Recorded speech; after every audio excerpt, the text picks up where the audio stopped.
ever thought about the long term.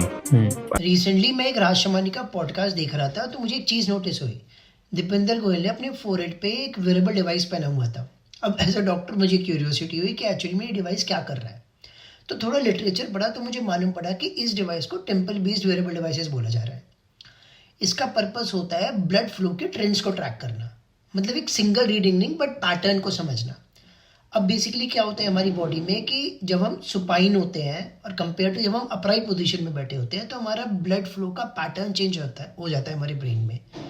अब इस device को टेम्पल एरिया में इसलिए लगाया जाता है क्योंकि यहाँ पे आर्टरीज कंपैरेटिवली सुपरफिशियल होती हैं और ब्लड फ्लो स्टेबल होता है और कोई मोशन आर्टिफैक्ट्स भी नहीं आते, इसलिए यहाँ ऑप्टिकल सेंसर्स लगाए जाते हैं।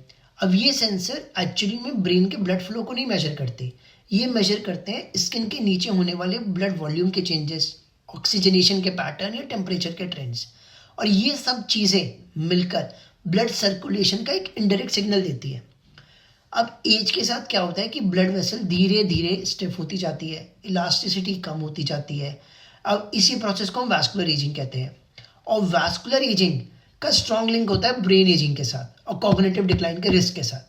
तो ये चीज़ें हमें ट्रेंड दिखाती हैं कि बॉडी किस डायरेक्शन में अडेप्ट कर रही है एज के साथ।